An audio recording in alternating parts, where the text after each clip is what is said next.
Hey there, everybody. This video is a recap of Big Pull 2024, and in general, also record-breaking, so probably go out on the chain of record social media as well. Record-breaking in general, recapping this year, and then also where I think things are going in the future. It's going to be really long. This is all based off of questions that I'm getting in from people that come in via email or text or posts on Facebook or whatever, to try to kind of tie all that information together. So if you are watching this on Facebook, that's fine if you want. However, I will put the link down below in the comments on Facebook so you can watch it on YouTube. And on YouTube, if you're watching on there, there will be chapters down in the description below. And so this will be chaptered out into various sections. I'm guessing 99.9% of you are not going to want to watch this whole thing because it's long and boring, but there might be certain questions that you want answered, and that'll be easier if you're watching the YouTube version. So, a disclaimer, these are pretty much, unless I speak differently somewhere along the way, these are my own personal opinions. Take them for what they're worth. It's definitely not all sunshine and roses, to say the least. There's going to be a lot of very critical commentary here on the way things have gone and where I think they're going. I do need to give two thank yous, even though there's been a big thank you video already that has gone out for 2024. I need to thank my mom, Barbara Gran, and Kylie Wallace for all of the crazy effort, time, and energy that they put in to the events throughout 2024. It was a big year for record breaking, and holy cow, those two worked their butts off. We're coming up on Thanksgiving already, and a year ago we were already working on this. And I want to say by Thanksgiving last year, I think both of those people had 100 hours in legitimately of time into Big Pull, and obviously it went on from there. We were already this time last year pulling equipment out of storage and ropes out of storage and rigging and starting to work on all of that with the mild winter last winter. So thank you to those two. And let's jump right into it and start out with the 2024 event recap.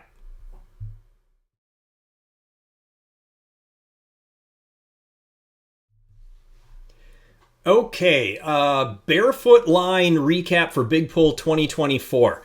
We have done this record a lot, and we accomplished a lot. Great job to everybody involved. As always, thank you to everybody that came, whether you were a skier, you were a volunteer that helped out with everything. It takes an army to make these happen. So a couple of common themes you're going to hear for a lot of these event recaps is, number one, I think wholeheartedly 110%, this is a record that should now be put to bed, laid to rest, whatever term you want to use for it. But this one should probably be done. We know from experience, we've done this record over and over more than any other single record. For Barefoot line, we know a couple of things from all the experience of doing these. Number one, the triple 300 rigs that are at least somewhat common in the show ski world cannot be used anymore. They don't have enough power. So we know that for sure. We had a one-off this year where we got the triple 500 rig. That was awesome. That's what allowed us to go bigger, but we didn't get that much bigger. The old world record was 38. The national record was 40, although we barely set that in 2021. We made it by 1 second. And so we only got up to 42 with that. So some thoughts and comments on that. I immediately had people saying, oh, we can do 45. Some people were even saying 50 or 55. I'm telling you right now, absolutely freaking no way. So, we chart statistics for each attempt that we do. And on the last attempt, we tried to go big. We started a ton of people. The line was way heavier. We did, for the very briefest of moments, we actually had 45 people on their bare feet for very, very momentary instant, and then we started losing a couple, and we lost some people off the start too. So, 45, yeah, 45 I could buy that would be doable, but you have to find the right people to do this, and sometimes the best footers in the world aren't necessarily the right people. We need show footers. It's not about just being able to barefoot. It's about being able to take that hot snap sitting start on two skis off the dock. And we have footers that are really good that can't do that. And we've found that out in the past as well. and then people that can ride a single ski for an extended period of time at 47, 48 miles an hour and hold it and be steady and not take out people and be moving around. And then obviously a really clean step once we're at speed and hold that. So finding all those right people that meet all that criteria that aren't really, really big and heavy, that's an issue and it's becoming a problem. So even with 500s, we slowed down on that last attempt. So we were holding on the previous attempts as we were trying 41, 42, 43, somewhere in there. We were holding 42 miles an hour pretty solid. Certainly the best speed we've had in a while. When we set the previous world record in 2019, we only had 38 miles an hour. And the only thing that helped us there is everybody was pretty light and we were able to stay just wide enough. But you can see at the end of that record run, those of us on the outside are cheeking in or coming in because we just didn't have quite enough speed to hold out there, even with the weight limit that we've imposed. And so that is a challenge. This year was a pleasant surprise to have speed. I think everybody that was on hanging out would agree that we had enough at 42 to stay out as wide as we needed. Remember, we're adding more people, so we have to be wider. That wasn't so much of an issue, but we all of a sudden, those of us hanging out wide on the last attempt, noticed we're not at 42 anymore. And all of a sudden, the spray started coming up on our faces and people were having to edge harder because we were having to dig in a little more to stay out there. I certainly know that the guy outside of me, Marky, I love you, man, but all of a sudden, for the first time, for the entire event that day, I'm getting hosed because he's having trouble staying out further. So we were down around, 40-ish as we got through that run and everybody got their feet in the water and everything. And certainly we're not going to gain speed as people fall. That just doesn't happen with that much weight back there. So I might give you, if somebody builds a boat like this again, I don't think it's ever going to happen. It was probably a one-off and I'll talk about that later in the video, but short of somebody building a 500 boat again, this record's not going to happen again because it's just a waste of time to do it. And even if you build it again and you find the absolute right, perfect people, super challenging to do, you might get 45 out of it. But the speed is it takes that much more just to get that many more people. Again, congratulations to everybody involved.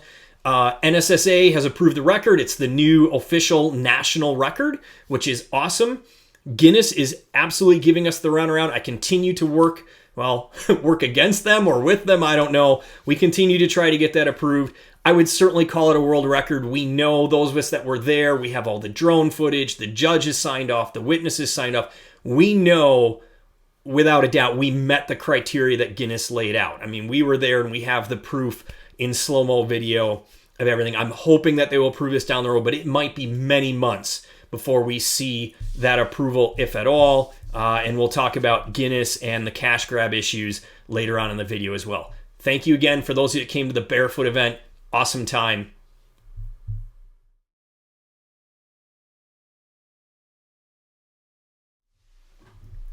All right, recapping the strap doubles line record event for 2024 at Big Pole. Awesome job. Thank you again, everybody. So many people involved. Probably one of the harder, records to pull off and everything. We've done this a few times in the past. So this is another record. Again, I'm not trying not to sound like a broken record here, but one that I totally think should be laid to rest now and put to bed. We are hitting the maximum what we can with show ski boats and stuff like that, even the 500 rig, while it still has more capacity. And I think if somebody built this unique boat again, we could maybe get 2 or 3 more couples in there. That would be doable. But we're having a problem. We're hitting a limitation of the boat. And I'm going to dive into that in detail in a later section about horsepower limits and boat limits.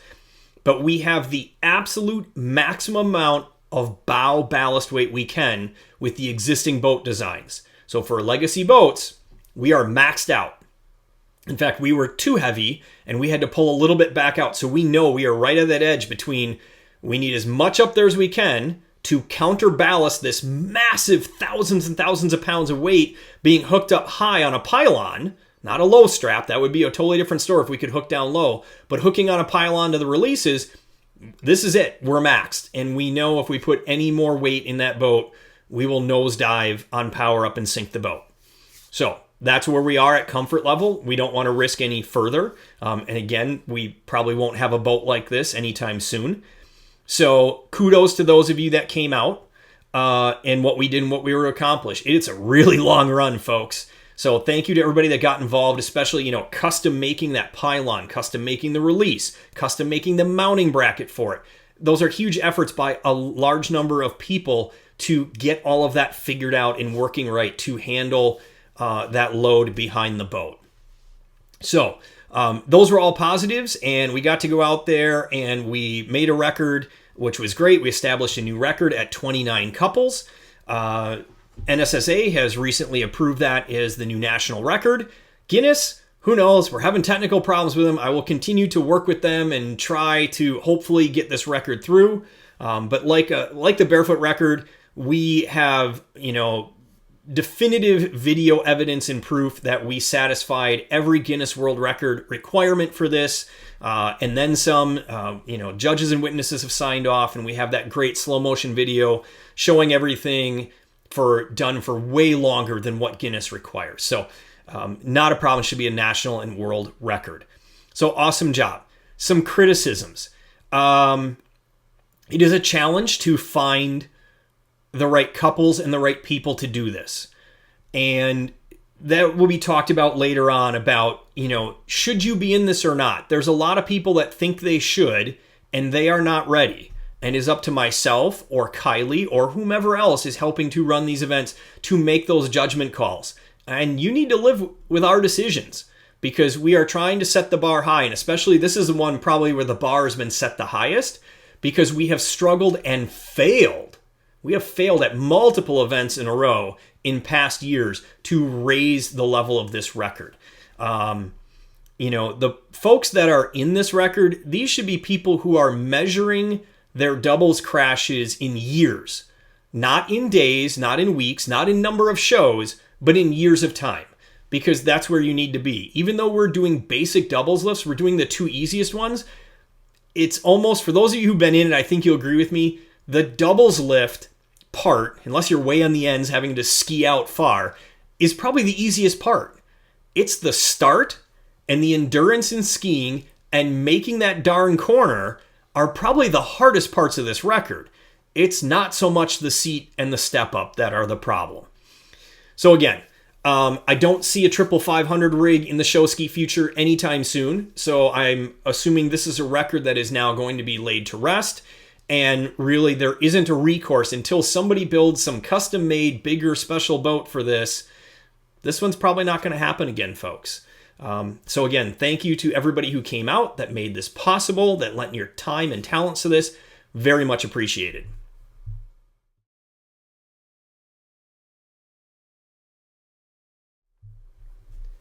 Ballet line, ballet line, ballet line. The best of the best and the worst of the worst when it comes to records. So let's jump in. First of all, for those of you that were there this year, for everybody that came out, no matter what your spot was helping with that record attempt or skiing in it, thank you. I think personally, beyond everything, including Barefoot, and everybody knows that I love strap doubles, I think the photos and the video, just from a spectacular look point of view, ballet line is it. Such a big, wide line all the way across those floaters coming off that big, huge step off into the water. Everybody in your different colors. I mean, I know we do that for safety, but just to see the different sections of colors going across that line, it's a monster, folks. Holy crap. So cool to see. So I want to applaud everybody that made that record. NSSA just approved this as the new national record, 73 ladies strong. Holy cow, that was awesome to see. And a good day. I mean, to see you guys build that. For those that weren't there, we built it up over a couple of attempts. We were really, I think we started 65, trying to beat the previous record of 59. And in short order, we did that, which was great.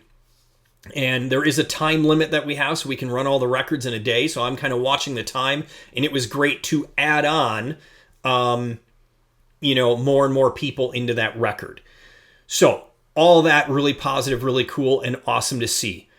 Like some of the other previous records I've talked about on this video, I think this is one that should now be put to rest. We've done it a number of times, and without a boat such as the 500 rig in play, it's not possible to do more. I think there'll be people who will argue with me on that and say, we could totally do more with the 300 rigs. Maybe.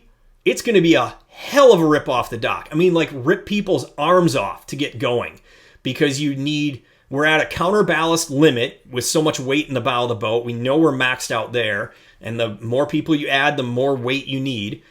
And so you'd have to be hauling to get going.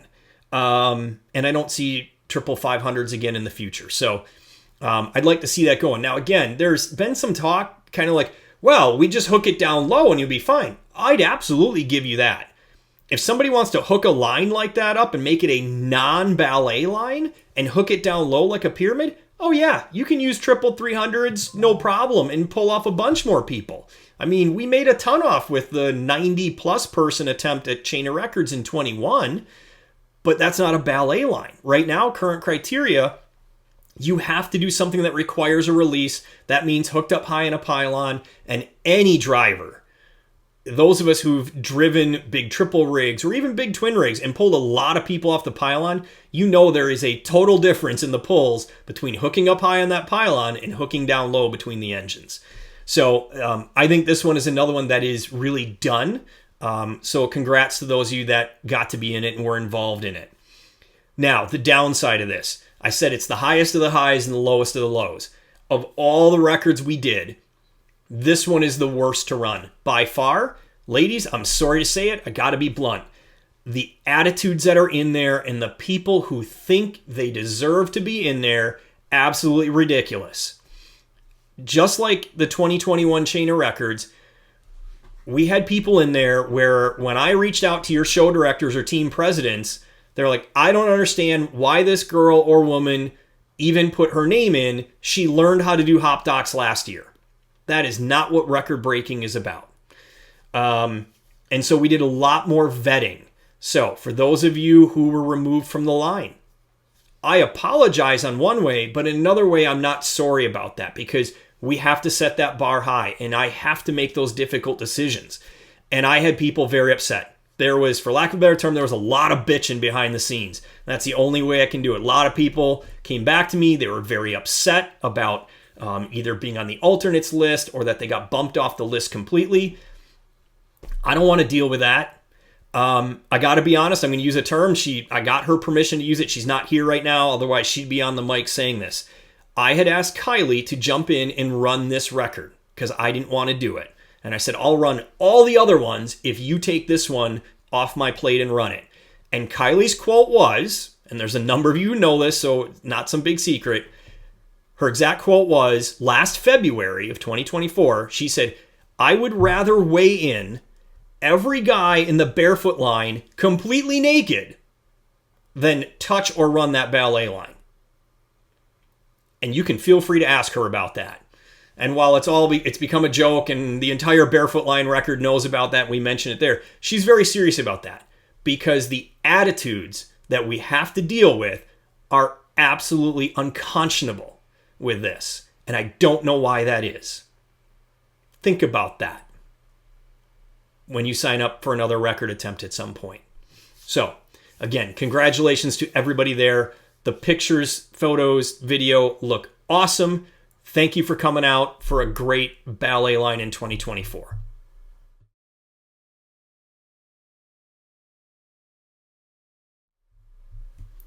Hey there. Recapping the Prebuilt Pyramid record attempt for 2024 at Big Pull.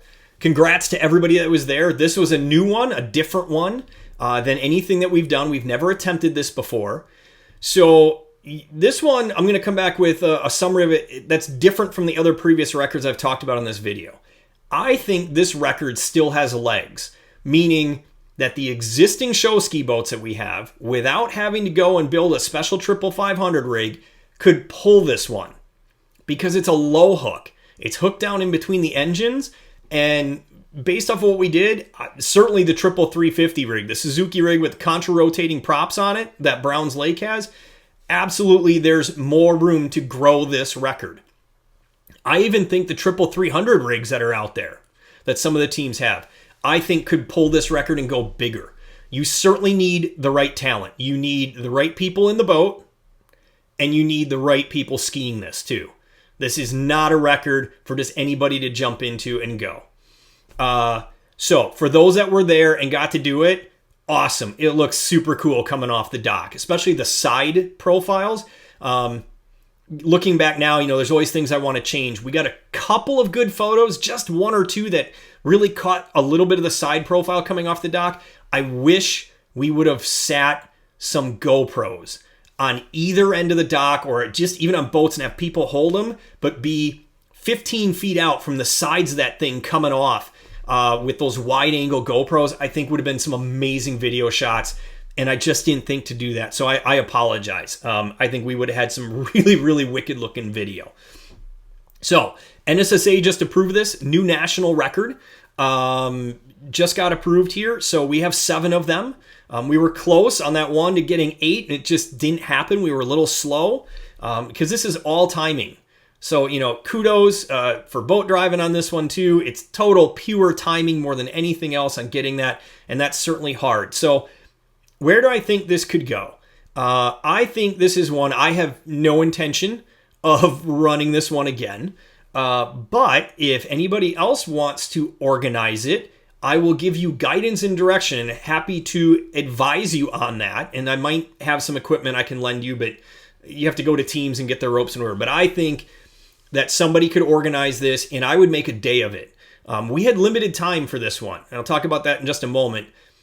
But I think if you made an entire morning out of this where you could get a good 8, 9, 10 attempts in, I think you could jack this one up big time. I don't know what the limit is. On other stuff, we have past experience that informs me of where our limits are when we're hitting, boat and power and equipment limits and stuff. I'm not sure on this one. 8, 9, 10? Yeah, maybe. I don't know. But I think this record has some legs under it. I really love for somebody to take this and run with it and try to see if you can make this one bigger. So, where are we with a few concerns about this? Number one, I will tell you that this was the scariest and the one that concerned me the most out of any of the records that we've done this year, and probably any records that we've done in the last several years. I was the most nervous about this, and here's why. And I didn't really say this to people publicly ahead of time because I didn't want to freak people out. I have obviously been show skiing for a long, long time, more than most people left in the sport. And while you see the occasional one-off really bad injuries, like serious, severe injuries, whether that be barefoot or jump or something like that, what I call the medium injuries, ones that still require an ER run, that require a cast or stitches and staples for bad lacerations and stuff like that, or concussions.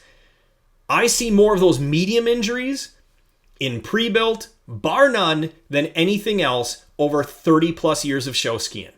Guaranteed.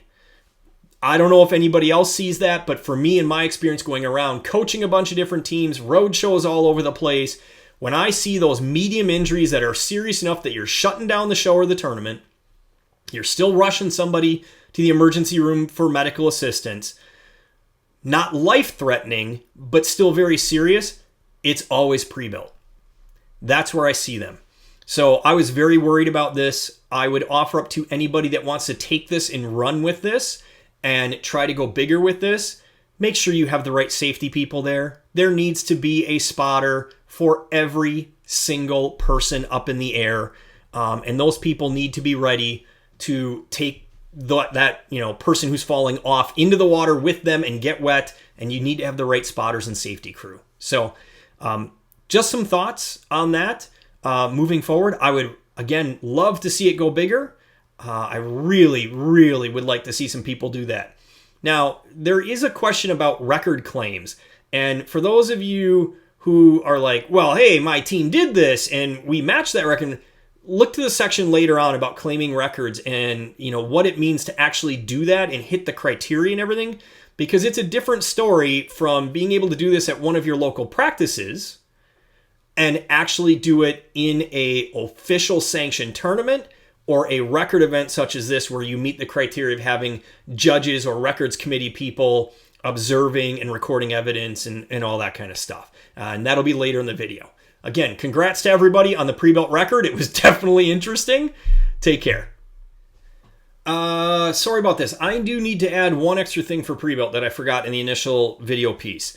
And that is a thank you to everybody for being understanding for why we cut off when we did. So a couple things played into that. It was a vote of all the team leaders for all the teams involved, the sponsor teams that were involved with this. And the vote was split. We sat up there on the stage and it was a split vote. Should we do another attempt or not? And then I came down and I looked at him and I said, hey, here's the deal. We can get one attempt in, maybe two, but one for sure, within our time limit and our permit limit, but we won't be able to run the kneeboard record at the end. Or we can cut off now and run the kneeboard record. And it wasn't either or at that point, because the one thing that I know some people were upset that you weren't taking into consideration was how much longer it took to reset the Prebuilt than any of the other records. So if you look at doubles in Ballet, even Ballet with all those people in it, our reset time for Ballet, like downtime, when you're not on the dock and not pulling away and everything else, was about 25 minutes or so. And again, I have all these videos and I can see all the time and date stamps. Doubles, same thing, a little bit faster, maybe 20 minutes of downtime, something like that. 25, same as Ballet. It took us 50 minutes per Prebuilt changeover to reset that thing and get it right. And I understand it's tough getting all those ropes right, and we were having to do a lot of rewrapping, and we were getting on the dock and people like unsure, hey, stop, time out, we need to rewrap. So, but yeah, it was really dragging, and the afternoon was disappearing very quickly for us to that point where I was looking at the time. So I kind of made that decision at the end. If you're upset with me, I'll own it. I'm sorry.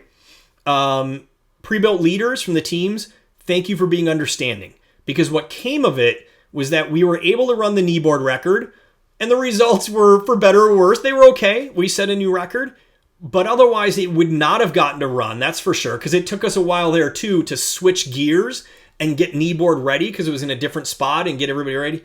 But it allowed a number of newer people who normally didn't get to do records, and I got to look back at the numbers, but something like 40%, I think it was, of the kneeboarders that were in the initial start had never gotten to do a record before.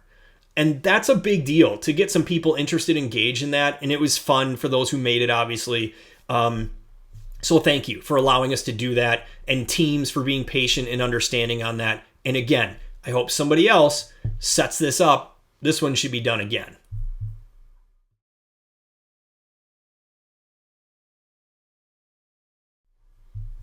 Okay, Kneeboard record recap. It was fun. It was wild out there. Wow. So Kneeboard folks, for those of you that were there, everybody that helped out, getting all those ropes spread out down the beach and everything, thank you. To Aaron for for coming up with the idea. Thank you for giving us the idea to start off the beach. What a way easier start than trying to drop everybody on a slider off that dock. So thank you to everybody that was involved. This one was a little different, a little weird, a little wacky. We don't know where it's going to go for approvals.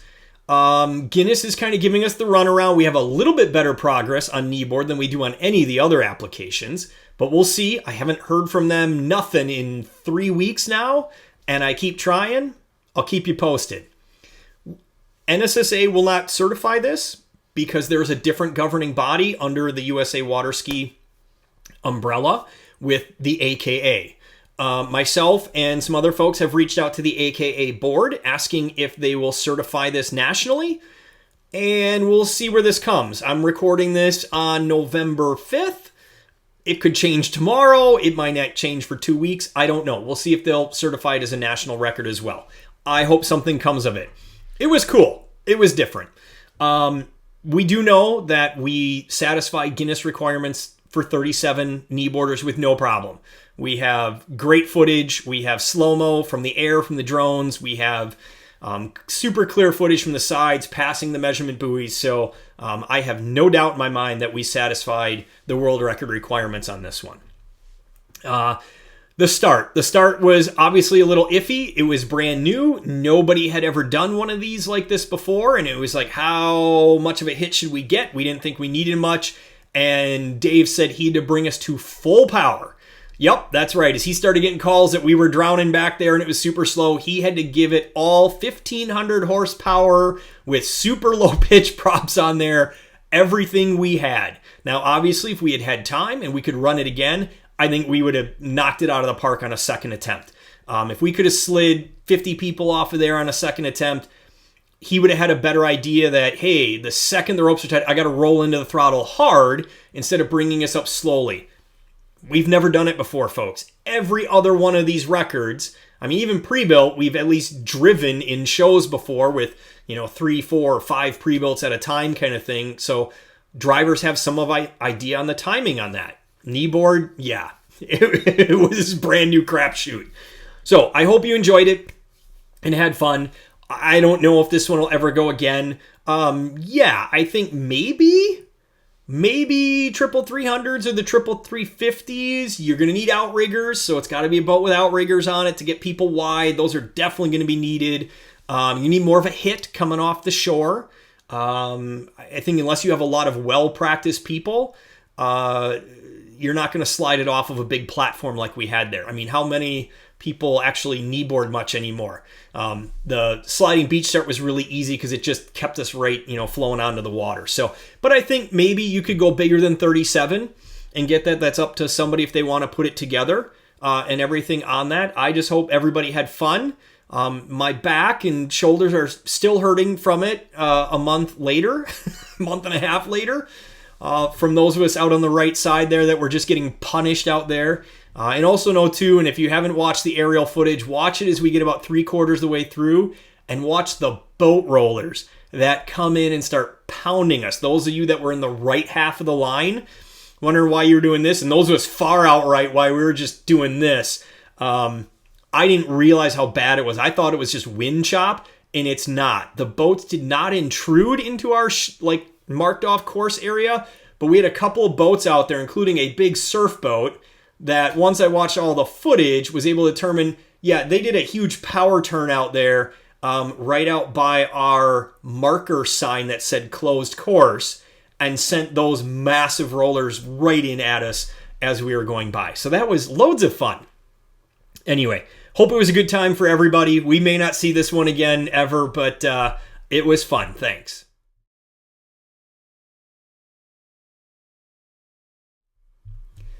All right, individual record attempt recaps are done. So now on to some other topics. And the first one that I'd like to dive into is some concerns about making record claims. So there was some blowback on some of the stuff we did this year about teams saying, well, we've done that already. Okay, that's great. So there's a difference between what your team does individually, and you can apply for team records. That is part of the NSSA hierarchy of doing records and everything. To make a claim, though, to have it as an official national record, here's what you need to do. Either A, and I'm going to speak a little bit for the records committee on this, and anybody on the records committee, if I upset you, I apologize. Just trying to express what's already written down in the criteria. So, by the way, if you guys don't know, I am a member of the records committee, but I'm a non-voting member, and that has been done very intentionally because I run a lot of these events, which means I can't vote or make any decisions on that. I'm there in more of an advisory role to just say, if somebody comes up with an idea or they want to change things and just be like, hey, that could maybe work, or that's stupidly dangerous based off of experience. That's kind of my role on the records committee. So here's what you can do. If you think you have a record that occurred in a sanctioned Class A tournament, you can generally apply for that because the assumption is A, you need some video of it, obviously, but there's some video of it from the tournament. And B, there are recognized nationally ranked officials present, and they are the witnesses, technically, to that. So the criteria is there already, and enough people have witnessed it, and so that's been generally accepted. Even if you go back into history. So there have been records that have been approved recently that go back into the 1990s because it was a Class A tournament and there was video of it that existed. You fill out the application, you send it into the records committee, they review it, and if they approve it, they will send a recommendation to the NSSA governing board, or board of directors, to approve it as a new national record. So that is one avenue for doing the record. The other avenue is what we normally do for chain of records or big pull or the Mercury Pyramid events or any of those types of events. It is a separate event. We have to jump through some hoops. We have to find a senior rated judge or 2 junior judges or members of the records committee to actually be on site, usually in boats running alongside of whatever's going out in the water, to witness the event and to testify to what they saw. Along with that, we need multiple video angles. And let me tell you, the records committee really dives into this. They nitpick, oftentimes worse than Guinness does, to be honest. And so we have to show through that video. It has to be good enough quality where it can be slow-mo to show barefooters not on skis anymore, or that number of people doing a lift for trios, or whatever it is. Excuse me. So we have to fill out the records application through NSSA. We have to have those officials sign off on it and then present all of that video evidence for review. So those are your 2 avenues for getting a national record. Team records are different. Team records, if you just want to do it on your team, that's great. Get some video, turn it in, that kind of thing. There is a criteria to have some sort of an official there. I don't know it off the top of my head exactly, but you still just can't just run something and turn it in. So there's a little bit more to it than going out and claiming, we did 40 kneeboarders behind a boat. Really? Okay, where's your proof and what official witnessed that? I guess is what I'm trying to get across here, because there's been some blowback, not just at this event for Big Pull 2024, but at some previous events. It's not just about your team doing it once on some one-off, Tuesday night practice kind of thing at your home site. There has to be some kind of officials and witness and video of that kind of thing, unless it's a tournament. So that's just to clarify for everybody out there doing this, or if you're thinking of doing a record on your own with just your team, do read the criteria and check it out. I am certainly willing to help you. Call or message for advice.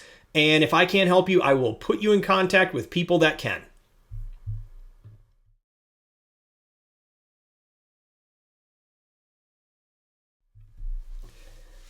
Time to talk about ski boats and power and horsepower and limits and where can we go and what are the limits and that kind of stuff. So, for everybody that was involved in 2024, getting that big triple 500 rig together, thank you.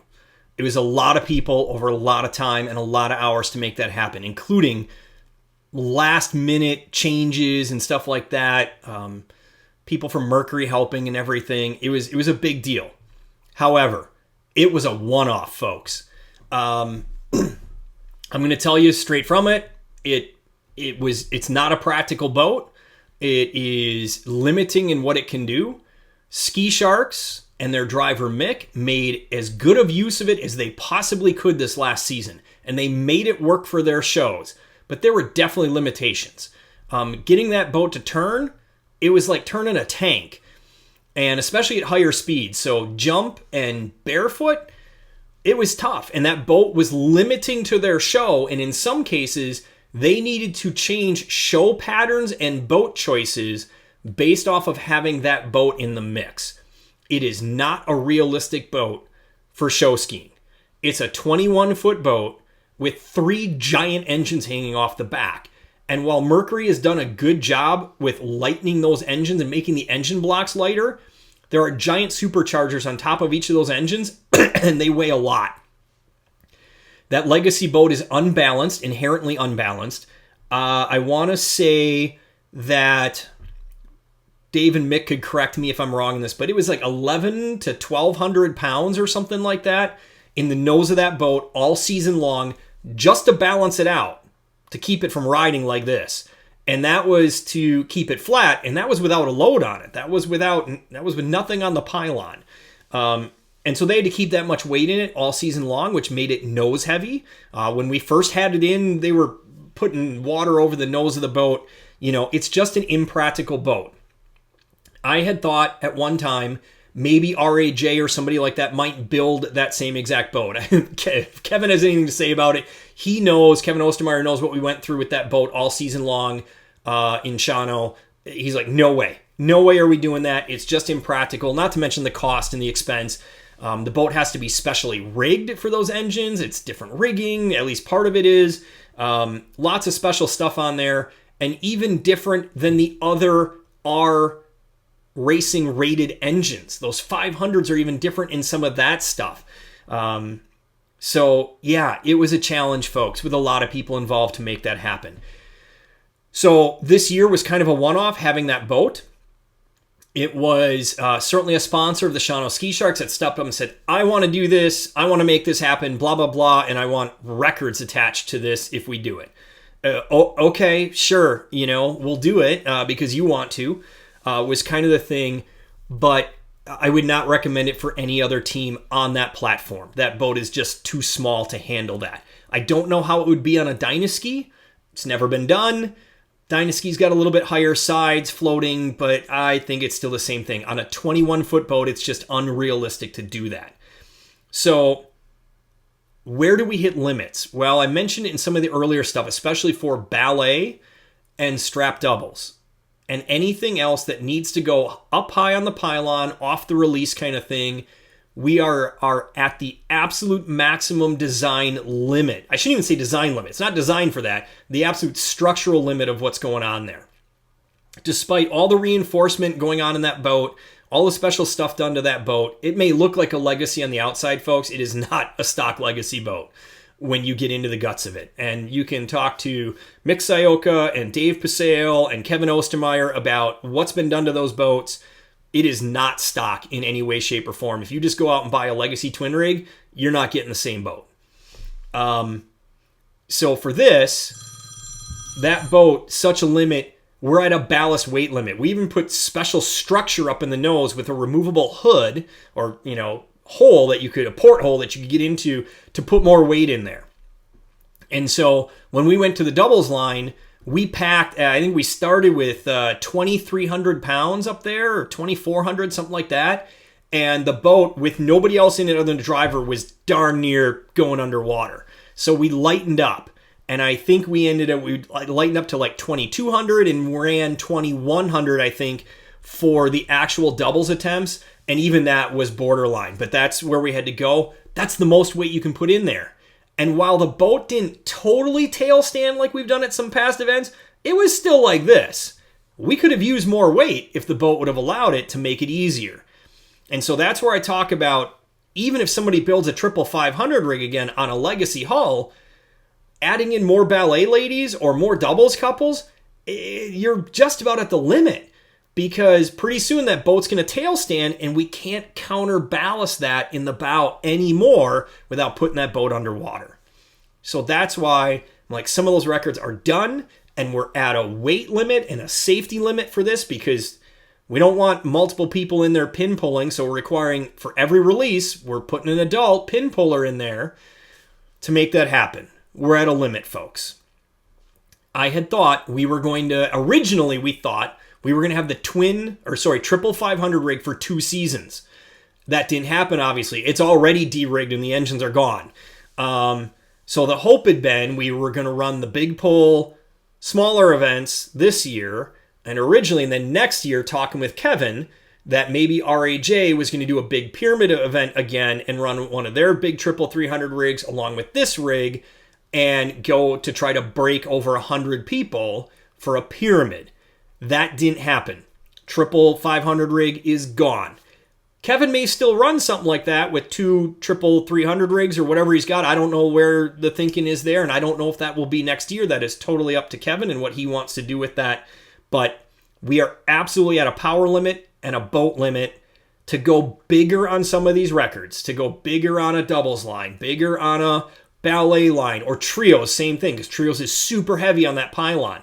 Any of those big release ones, I think you're talking more of a one-off boat here. You got to get out to like a 24, 25-foot boat. And again, mounting something like 500s on it to do it, but you need a bigger boat that can allow for more ballast in the front, more reinforcement. And now that boat it's not maneuverable enough for your home shows. It would be a one-off boat for doing nothing but records. That's where we're at. I hope those of you that have been a part of this have really enjoyed it, because we are absolutely at a limit. One that I don't feel we can safely move beyond at this time for a number of these big records.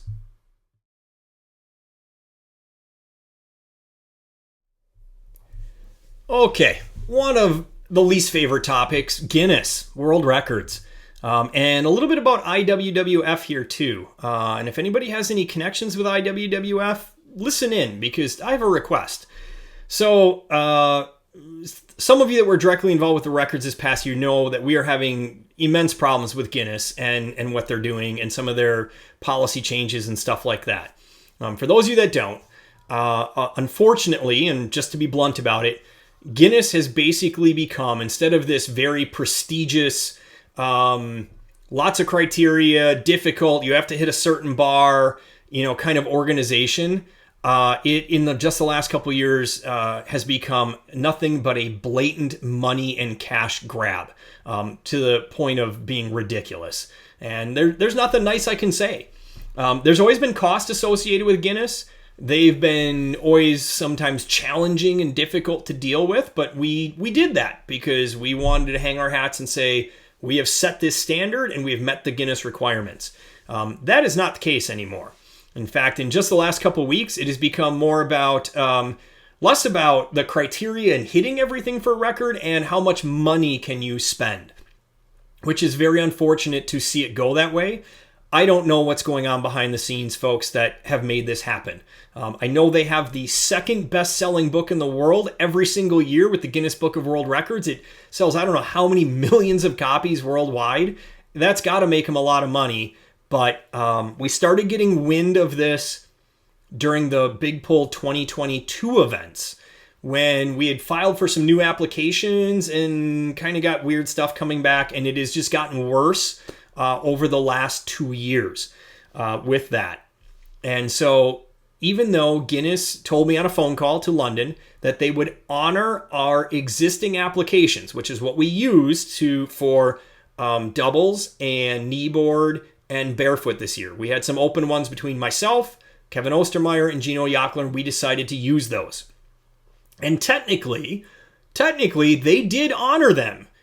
We did not have to refile applications from step one. They honored it up to a certain point, and then now in the last couple of weeks, they're trying to nick us on the back end. The kneeboard record, and we don't know where these prices are coming from either. I'm trying to calculate out. The kneeboard record they came back with, well, it's going to cost you $4,500. What? And then the barefoot one, they canceled altogether and said, this is not an individual record. It's a group record. You can't put it under a group name. We're just canceling it, but we'll give you a chance to reapply. Well, when we've applied for new applications, they have ranged anywhere from $12,000 up to some crazy number like $24,000 just to file the new application through their consultancy services department. So I have no idea where this is going to go. Right now, everything is kind of dead in the water. Kneeboard, they said we paid for expedited review. They said that we could run it under the individual's name. That happens to be Gino's application, so it would go under his name instead of the Big Pull name, which is unfortunate, but okay, we'll do that. And they're supposed to get back to you in, with expedited review in 5 to 10 business days. Well, it's been 20 business days since I last got a message from them. So I don't know. Doubles is having a technical problem. We can't get the expedited review to go through, and they had to clear out everything, and they cleared out all the evidence I'd submitted. And so I had to resubmit everything again and submit the record, and still can't get it through to expedited review. So it could be months. I mean, we've had some of these records have taken 6, 7, 8 months for them to look at without paying for expedited review. And even once they do, or if they do that, they may still come back with this whole consultancy services group record BS. So I don't know. And now I've tried to refile for Barefoot line, but that's been 2 weeks and haven't heard anything either. So I don't know what's going to happen. Oh, and they also haven't refunded our money for expedited review on Barefoot line either. So that's where we sit with Guinness. I can't tell you enough, everybody, what just an absolute cash grab this is with this. Absolutely ridiculous. So a year ago, I put out a video that said, we're done with Guinness except for these last open record applications that we have. Well, guess what? We're done with those even too. Guinness is completely done for any future events. If you want to run something and try to go through their process, be my guest. It's absolutely insane. So we have NSSA or the Hydrofoil Association, nationally that will certify some stuff. Here's my personal request to anybody watching this video. Does anybody have connections within the IWWF Board of Directors? I would love to see IWWF step up and take care of world record certification for water ski records. To me, they're the logical organization to do it. I did mention this to the past president or director or whatever his title. He was the head of it. I got to meet him at the 2021 Chain of Records. And we talked just for a couple minutes. And I said, boy, Guinness is always a challenge to deal with. And they often don't know or have a lot of knowledge about water skiing. It would be great to see IWWF take this over. And he said, boy, that would be interesting. I don't know that we have the personnel to do it, but it'd be something to talk about. Well, he's not the head of it anymore. And somebody else has taken over. I don't have any personal connections. I generally do not engage a lot with USA Water Ski or IWWF. And so this is international now. Who has that connection? I am happy to advise and help develop a framework. I think what NSSA does is a logical place for show ski records. I think they have a great start. We may want to polish it up a little bit, but they have some good criteria, some good policies for doing it. We could kind of translate that up to the IWWF level. I don't know if somebody else has a better idea. I'd certainly like to see them take that over for certification purposes. Reach out to me if you have a connection. Would love to get involved and make that happen.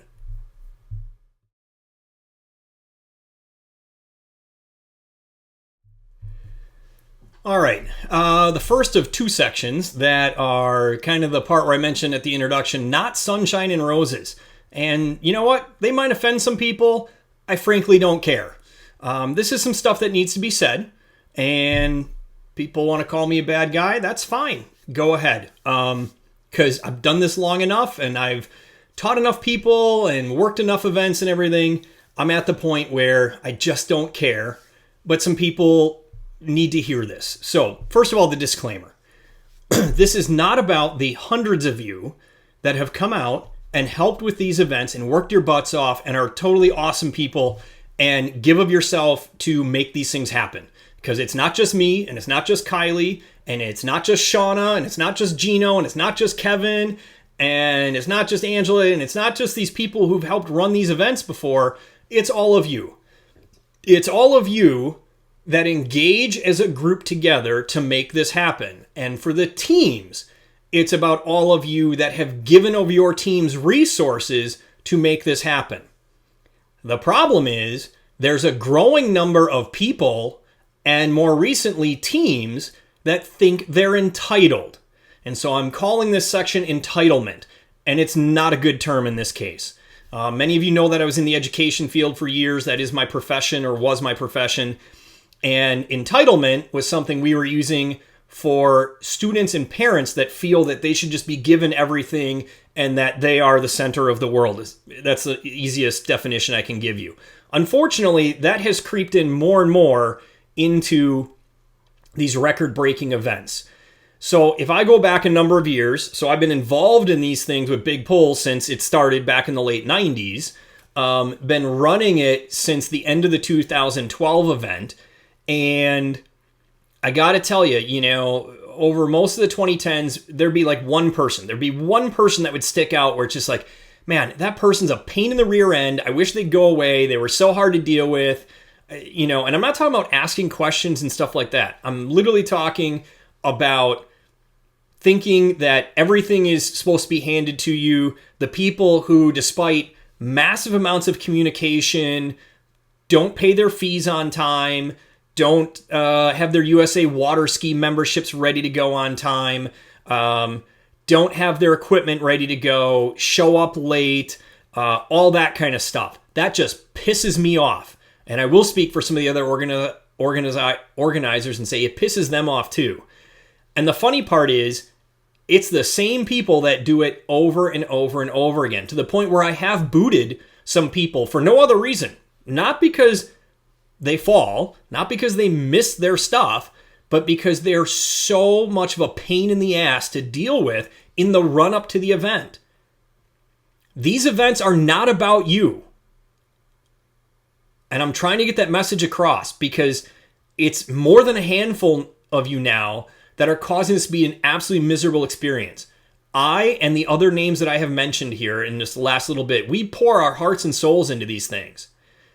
But there are now, I would say, from this year, there were about 10 people that made these events in 2024 absolutely horrific experiences. Absolutely terrible. Get your shit together. It's not about you. If you can't meet simple deadlines, you should not be skiing at this level. Go away. I don't want to talk to you. I don't want to hear from you. Don't apply to be an event.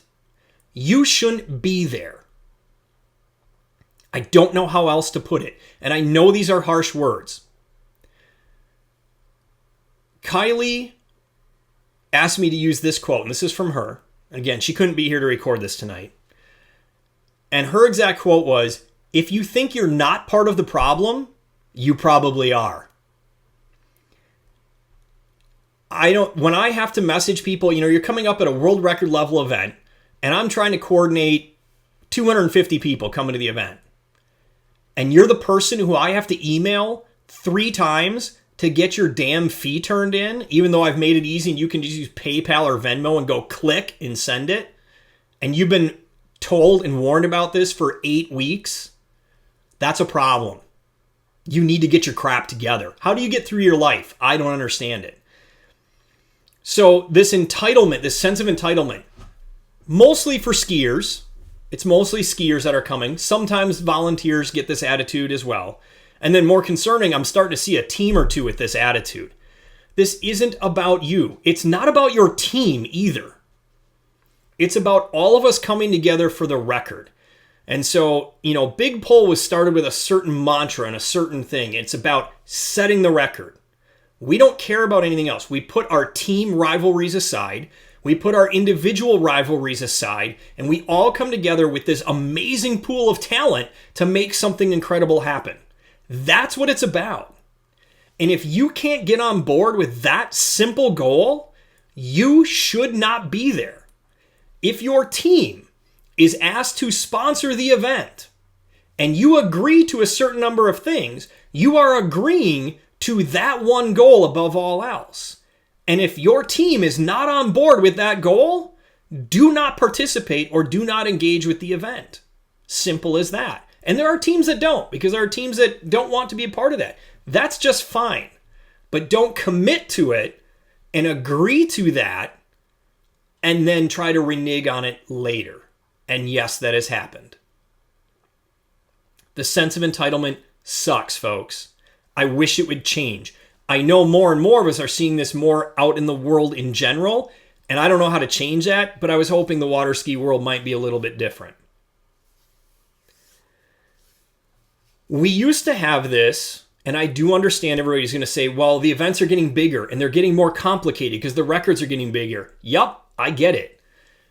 But Big Pole, early chain of records, it was all about just people coming. We all give of our own time, our own money, all this stuff. Teams too just gave of their equipment and didn't ask for anything in return. More recently, and I'm sure it's the impact of social media, but I personally think it sucks. And remember, these are my own opinions. I'm having to make deals with people and sometimes teams about what you get in return to make these things happen. That should never happen. And I will say this, if I do run any other events again, we'll get to that in a moment, I'm not going to do that anymore. No more deals. That's bullshit. It sucks. I should not be required to do X number of posts for you or to make you feel better about yourself or your team on social media or exchange for something. That's not what this is about. We had, I don't know how many events through the 2000s and 2010s where people just teams, are you sending your pickup boats and your towboat? Yep, we're doing that. Great. Okay, that's part of your team expense and your team commitment. We're not buying gas cards for everybody. We're not going to guarantee you 6 different, social media posts over the duration of 5 months or whatever, that kind of thing. There's no quid pro quo exchanges, stuff like that. You are there for the event or you're not. That's what it should be about. It's about everybody coming together. Kevin can back me up on this. I know Yocklers can down in Florida. Not only do we pour our heart and souls in this, we pour our pocketbooks into this stuff as well. We make $0 on this, folks. And boy, does it fire me up when people come back in and say, well, look at all the money you're making. We don't make squat. In fact, it's usually the opposite. While we try to break even, we're typically in the hole on almost every event. If there is anything left over, it is donated to the host site teams, like clockwork. Typically, that might be $200 or $300. Some of these last events, we've been in the red. As much as we try to estimate whatever, we're trying to keep costs down for individual athletes that are coming in. Sponsorship money is usually difficult. We don't want to deal with it. If it is there, great. That helps the events out, and things continue to get more expensive. So, yeah. Those of us that organize these, we don't make money, folks. We do it because we love it. We do it because we want to put something together that everybody enjoys. Stop being a pain in the ass and making it more difficult on us. That's entitlement. Don't be the entitled person or team.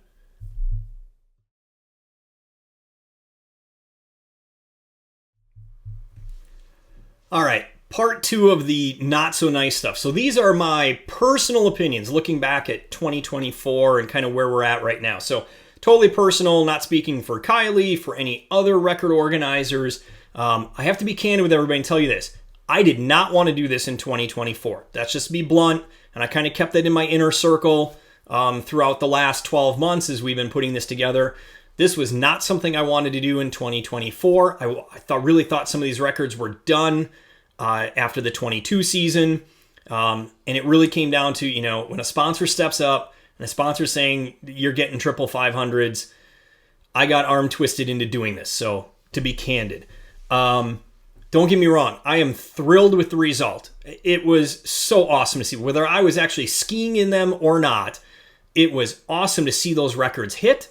It was awesome to see all that stuff come off the dock and make it just unbelievably cool. And that's, I think, maybe why I speak so highly of Ballet Line like I did earlier in the video, because I'm not skiing in that one and I get to see the whole thing from start to finish. And it's so darn impressive to do that. I mean, to look at that talent coming together, just that raw talent all coming together and pulling off something like that organized is crazy awesome. Sorry, I can't say enough great things. So I'm happy with the result. Not happy with what went into it. I mean, they're always hard. They're always challenging. It's always having to sacrifice other things in your life to make it happen. And then from the last section, dealing with the piss poor attitudes and people not holding up their end of the bargain to get this to fruition. And that makes it really challenging, and that's been happening now for several events, and makes me really not want to do this anymore. And I know somebody like Brad Belcher is going to be like, but dude, you love this, and you just keep doing it. Yeah, not really. This one, certainly I did not want to do. I kind of got arm twisted a little bit into 2022. To be honest, I think the 2021 Chain of Records was the last one where I really stepped up and said, we're doing this, who's with me kind of thing, like, let's go. That was probably it in 2021. And the last couple, I have certainly struggled personally to do them. So I will be honest and say I don't really want to do another one of any of the above. Especially the multi-record events. The multi-record events are really hard. The Chain of Record stuff, the Big Pull Saturdays where we're doing multiple things in a day, those present a whole host of logistical challenges because we're doing multiple records in a day, and we also tend to disappoint more people because we have to cut stuff off. We have to say, this is an allotted time for this particular record, whether you make it or not, boom, we're on to the next one. And that may prevent us from either getting a record or going bigger where we probably could have. And the one that stands out the most is the jump record at 2021 Chain of Records. We should have had that just multi-plop over record. If we had even 2 more chances, I think we would have had it, but we were out of time, way out of time, and had to move on. And I hate when we have to do that. Prebuilt, certainly this year, another one. Man, it was fun. I would have liked to have gotten another attempt or 2 and seen what we could have done. We could have hit 8 or even maybe 9. Those are hard, tough choices to make, you guys. I think Jack Lyman was the one. I mean, there's hundreds, if not thousands, of posts that go out on social media when we are posting pictures and videos of the events. And I'm going to give Jack credit for this. And Jack, I'm very sorry if this was not you that said this. I thought I saw one go by that said, hey, everybody, it's great that everybody's happy about this, or there's some people bitching and complaining about it. And she said something like, Kylie and Eric have to make really, really tough decisions. They have to vet people. They have to set that bar. And those decisions really suck to make. And they're really challenging, and people get upset. And she's absolutely right. So thank you, Jack, if that was you that said the obvious, but it wasn't coming from us. We do have to make that, and it's really hard, especially when I have to look a friend in the eye and say, you can't be in it. You're not good enough, or for this reason or that reason, you can't do it because I have to do what's best for the event. That's what it comes down to. And so that's what we look at, even when we have to be not so polite to friends. So thank you for saying that, and everybody should realize that. And it doesn't just have to be me. It could be Kevin doing the pyramid events, or one of the Florida folks, Shauna, doing a swivel event, where we have to say, you're not there. Even though you think you're there, you're not. And we need you to be understanding about that stuff, because otherwise, much like I want to back out of this, everybody's going to back out of it, and nobody's going to want to organize this stuff, and then they end, because they do take a lot of organization.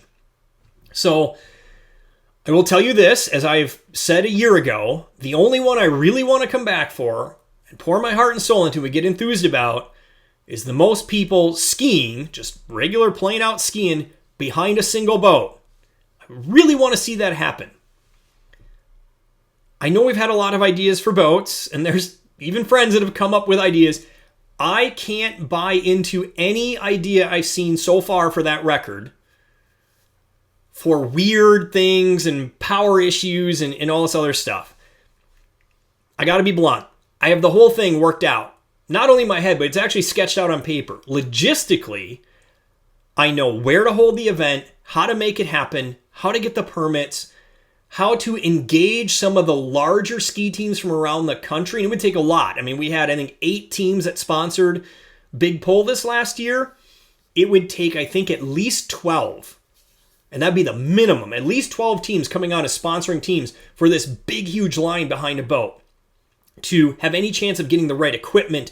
Because one of the things we would do, we would not deep water start it. We would floater start it. Think of how many floaters that would be. And tying them together right, and all that kind of logistics and stuff. And we would ski it on bombers, because that's the way to go to make us plane off easy in the water. Yeah, I got the whole thing in here, folks. Actually on paper right over here. Location, everything, it all comes down to the boat. And it's not going to be a show ski boat. It can't really be a purpose-built boat either, because nobody's going to want to build that thing. But we need like a 28 to 30-foot boat with 4 big engines mounted on the back of it. Or a boat in that size with a couple of really big inboards. Like we've talked about tugboats and stuff like that, but a tugboat isn't going to be a place where we can bring that boat in to a place where we can get safety, use of sight and water, where we can lock it down. I mean, imagine this. We get 200 people going skiing, and some boat cuts across our path, and we have to shut that down before we hit the mile, finish line, so to speak. Yeah, that would suck. So, anybody's got in on a boat manufacturer or something like that? I'd love to hear from you. I haven't heard a great solid idea yet. I know how to help build the outriggers. I know how to get all the ropes together and the rigging and the am steel line and I've got all that taken care of. We need a boat with about 2,000 horsepower. Come talk to me.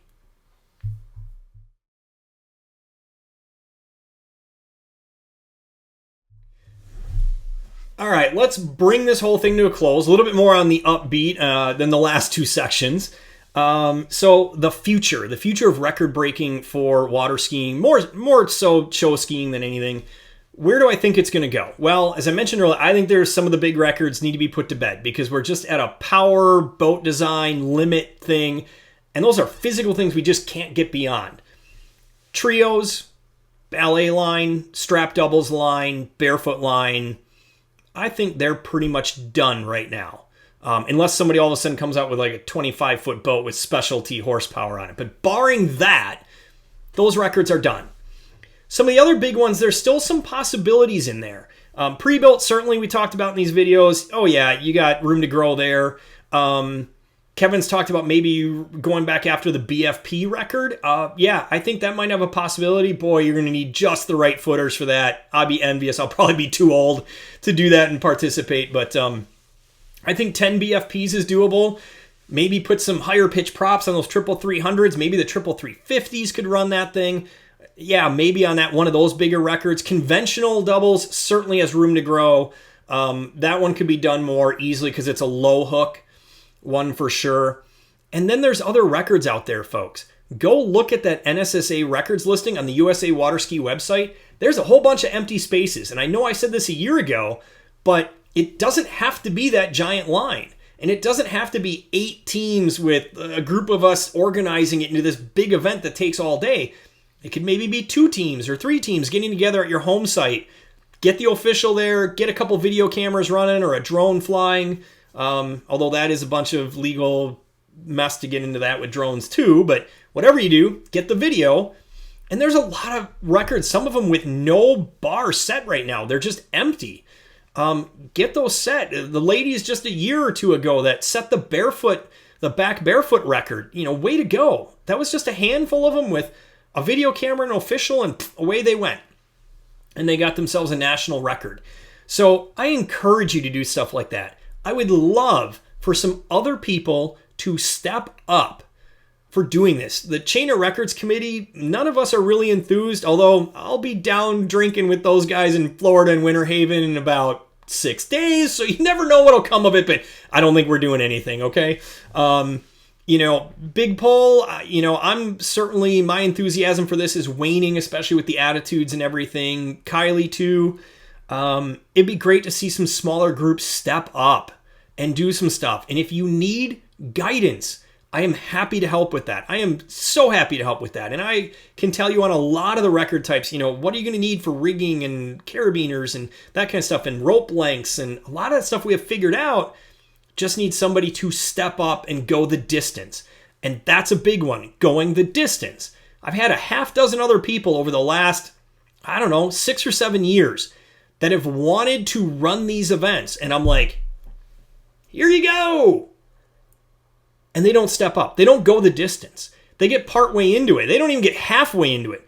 They get 20% into it, realize it's a lot of work and go, and then they don't do anything. Even though in some cases they put the messaging out and got people's hopes up and they don't carry it through.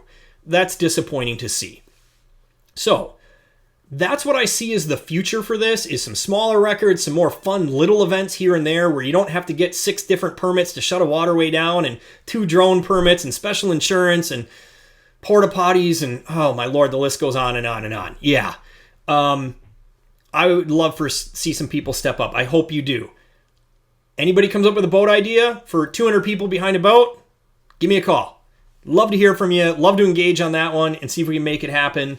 That would be a huge logistical event, but I would be down for that one. Hopefully before I get too old, because I'd like to ski in that. For those of you that came out in 2024, thank you. 2 different days, bunch of different records. That was 5 records total across 2 different days. Holy cow, it was impressive. Everybody that was involved from literally November of 2023 all the way up right into mid-September. Thank you from the bottom of my heart for coming out and doing it. I can't say it enough. It was awesome with some great results. For any of you that have come out and helped out with these events and been a part and engaged with the events, whether it's Big Pull, Mercury Record Pyramids, Chain of Records, all that stuff. Thanks for coming out. I hope you've had a good time along the way. I hope the fun doesn't end. I hope somebody else is taking reins over and we get to do some more stuff. Take care, everybody. Have a good off season, except for those of you down in Florida who keep skiing. Have a good off season, and we'll see you in 2025.